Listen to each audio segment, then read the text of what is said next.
Oh yeah, so Worlds. I really want to do Worlds, not just because I like to compete, but also because so many people are doing Worlds, and it's probably going to be a lot of their last competitions. And so I want to be there, just like final goodbye and stuff like that.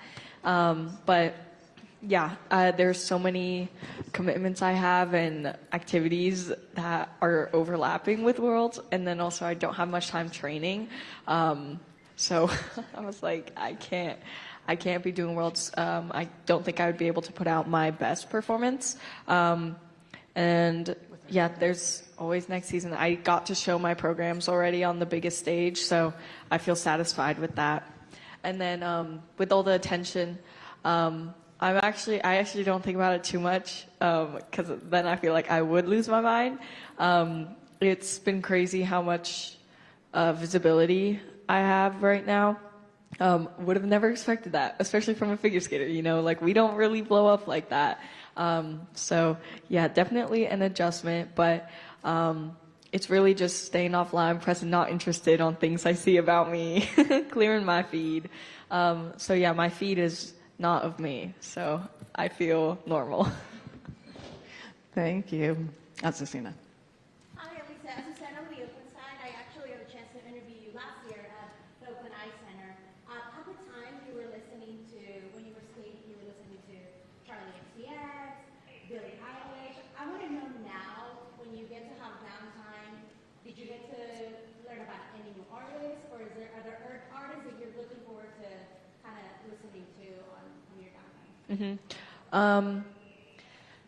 I mean, there's so many new artists that I discover on like Spotify every day, and just randomly when I'm out and about, I'll like be like, what song is this? But yeah, I mean, I haven't had too much downtime, I will say. So I can't really think of any new artists that I've discovered recently. Thank you. Go ahead. How's it been being back in Oakland? Like, do you feel like you get to be back with the club, or do you feel like it's a little intense? Yeah, I mean, I've only been back for a day, not even, so I can't say for certain. But yeah, I mean, since I have been back a couple of times since Milan, and I mean, it is very different going outside. Every time I'm out, someone recognizes me. So my daily routine is a little bit different, but most people have been really respectful, so I've been grateful for that. But yeah, I gotta learn how to live my life and go on about my day without like getting stopped too many times. We'll see. I've been trying to cover my hair, but people know me by my face too, and that's weird. I'm like, you're only supposed to know me by my hair. So yeah, but yeah, we'll see. Okay.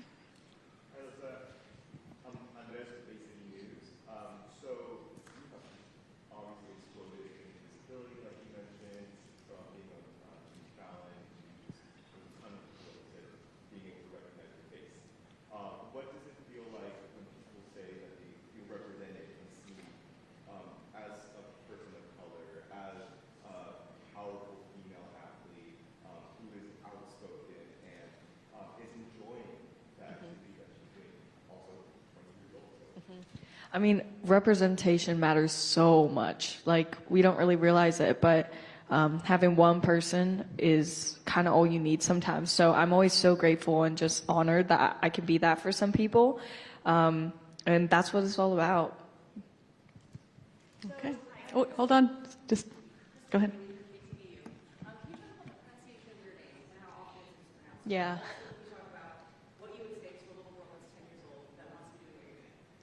Okay, my name, oh my lord, this has caused a lot of discourse, which didn't mean for it to happen.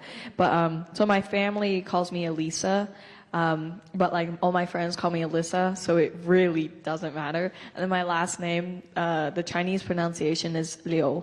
And like, but most people say Liu or Lu. I think Lu is kind of cute, like, but Liu is also good. But yeah, it does not bother me, I promise. Oh yeah. Well, I think it's important to, I mean, as a 10-year-old, my God, let me think when I was 10. I mean, just be yourself and stick with your friends. And yeah, I'd say don't let anyone like get you down. Okay. Here, go ahead. Hi, Alyssa. I'm from KTS of Children 6. My name is Joanna. We have so many Chinese-speaking parents of yours. So do you mind saying a few words briefly to our Chinese audience? The second question, what do you think about your half Chinese help you or share who you are? Is it negative or positive? Because a lot of Tiger mom, Tiger dad. So what's about you? Well, I mean, I love being half Chinese, and both my parents are actually full Chinese, so raised in a complete Chinese household, and it shaped a lot of who I am today. And I mean, I love it. Come on, the food's so good, and I love the parties. Chinese parties, guys, they're really good. But yeah, and everyone's so close too.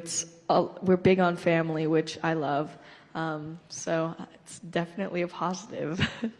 And then, 大家好，谢谢你们看和祝我加油。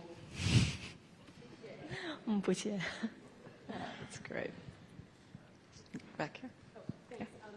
Deirdre Fitzpatrick from KCRA in Sacramento. You have made taking a break not only an idea, but like gold medal worthy. So a lot of people are talking about that. It's one of the things that was really resonating with people of all ages. So you can maybe just comment on like why you believe more than ever that's so important. And for Philip, I know she had to talk you into this coming back over a lot of wine, as she told me. I'm curious to know what you learned as a coach from this whole experience. Wait, what was the first part? The first part was just like the whole concept of taking a break. I heard a lot of people, regardless of their age, saying, I can step back and I can still go back in. Like, Yeah. just like the legacy of doing that. Yeah, taking breaks are really important, but for me, it wasn't even really a break. It was just shifting and doing something different, which I think is equally as important. And yeah, I mean, to gain new perspective, you need to experience new things. It's really simple, but it's hard to realize that when you're kind of in a cycle, like a repetitive cycle. So yeah, when I stepped back and I tried something new, took a whole new life path, that's when I don't know, I gained a lot of clarity and sense of self. That's great. Did you have a question? Oh, sorry. Oh, I don't know if I actually have learned anything except gained experience. I've always taught in a way that sees the athlete for who they are, and I try to bring that authentic part of them out, whether they're a recreational skater or an Olympic level skater. It just so happened that this wonderful athlete came along and our paths crossed, and we were able to make this magic happen. I think same thing with Massimo. Great. Go ahead, Pink. So, Veronica, some of the question I had earlier was already asked, but I guess my question is, after talking to some of your fans outside today, they really look at you as like a new role model, love your attitude as a coach of like, I'm not going in this for the medals, but to show joy and passion. For someone who is looking to you as a role model and is now thinking of a goal they want to achieve, what's your message to them to stick with something while still carrying on this new attitude that seems to come with like the younger generation? I mean, it'll take a lot of grit, and determination and willpower. But I think that's what a lot of my generation, we have that willpower. So, I mean, I don't even think I need to give them words of advice. I think they got it. Yeah. James Torres with KTVU. Brad, you made some comments defending fellow Bay Area and hiking who and her decision to compete for China in the Olympics. Why did you feel that was necessary to comment on? I mean, I was asked, so I replied. But also, like, yeah, I mean, literally I was asked, so I replied. But that my response was like very true, and I think she's valid in whatever she decides to do, and she's half Chinese, so it's her right. Okay. Here, right there. Yes. How did Richmond, Oakland, the East Bay sort of shape who you are, and how is that evident in the way you carry yourself? I don't know. You tell me. But I mean, I'd like to think that my environment did shape me because this is such a great place. And I'm so lucky to grow up here and still live here today. Okay, back here. Yeah. Hi, my name is Side. So parents asked me, how did that happen, and how did it feel to be alongside another Oakland as in I mean, it was. That was my first fashion show, and I didn't know what to expect. And I got to bring my best friend, so that's kind of how I got convinced to go, because they were like, you could bring a plus one. I was like, I must go. And I mean, the fashion was incredible. I'm very big into clothes and whatnot. So I don't know, I was very grateful to be there and see everything and meet so many cool new people. That was really the best part. Everyone was so down to earth, and I had some great conversations with the little time I had there. And what was the second part of your question? How did it feel to be alongside another Oakland girl like Zendaya? Oh my God, yeah. I mean, meeting Zendaya was so cool. She's such like an icon, and I love a lot of her work. I love films, so watch a lot. And yeah, Bay Area represent. It was so cool. That's great. Here. Yes.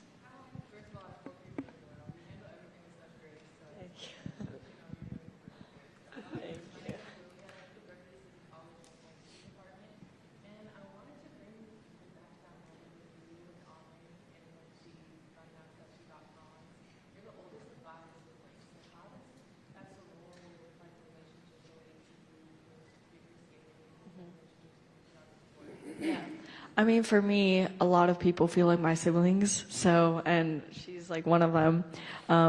She was just so happy, and like the emotions are so high during Olympics. It's something I don't get to experience that often. So I was having a blast, and to see someone else like after skating pretty freaking good was like amazing to watch, and I was like right there, and so I was so happy for her. And I've competed with her before. She's always so cute, and she's so happy. And her coach too. I love being at competitions with him. He's very nice as well, and they get along. So yeah, I don't know. It was just such like a bonding moment. Yeah. Great. Here, in the blue.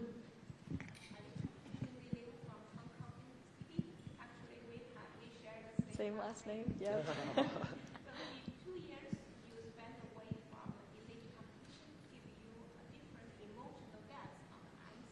And as an Olympic champion, there's many fans in China who would like to visit the game and inspire more young athletes there.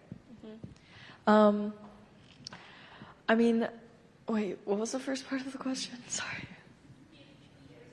Oh, yes. Yeah. Now I remember. Yeah, I mean, the 2 years I spent away just helped me as a person. Not even like for the ice specifically. It just, I don't know. I also, those were some critical years, 16 to 18, 19. My brain's a little bit more developed. I know a little bit more about myself, and I got to, go to school. I got to like hang out with my friends. I got to like take my siblings to and from school, run errands and stuff like that. I got to live with my family all the time. And I learned to drive, so I had more freedom. So there's a lot of different elements that kind of made me who I am. But yeah, I feel like had I not quit and stepped back, I mean, obviously I would not have experienced all that. So yeah, I'm really glad that I listened to myself. Okay. In the red.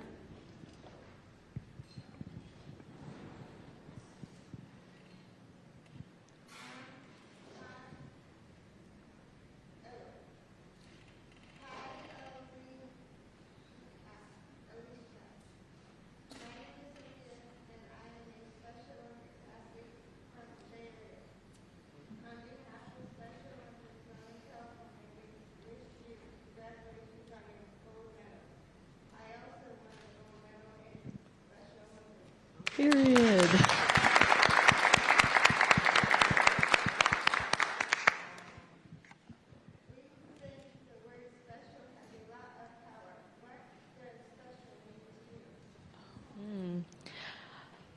I mean, special, of course, is one of a kind, unique, and that's what I would love to be described as too. And I think, yeah, it's something everyone can strive for, to be special in their own way.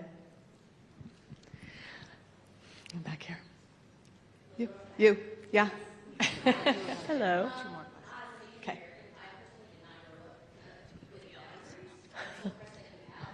Any questions for your coaches? And then one last question. Wait, what's my what? Oh, daily non-negotiable, yes. Love the hair, by the way. Yeah, love your hair. Yeah. I mean, I have like a lot of non-negotiables. Yeah, one of them every day. Like if I am uncomfortable with stuff, like I will say it, and like I won't put up with that. You know what I mean? Yeah, I don't know. I like being honest too. Like I don't like lying. So I guess that's my daily non-negotiable. Yes. So we're going to take two more questions, and one, I'm wondering if anybody has any questions for her amazing coaches, Philip and Massimo. Does anybody have a question for coaches? Who hasn't asked a question? Go ahead. My question is going to involve them. So in your interview with 60 Minutes, you said something that I find beautiful. You said that you love struggling, that it makes you feel alive. And I wanted to ask you first, what about that struggle do you love? Like what about it makes you feel alive? And is it something that you go through with your coach and with your choreographer? Or is it something that you go through more independently, internally? I mean, it's both, but I struggle a lot, you know, and I love it because then I can put in effort, and I can use like all of my strength and my willpower, basically. I just like to exercise my willpower. In order to do that, you need a hard situation. All right. I just think she relishes in the journey every day, whether it's a good day, whether it's a not so good day, whether we're traveling, whether she feels great, whether she doesn't feel great, she still relishes in the journey.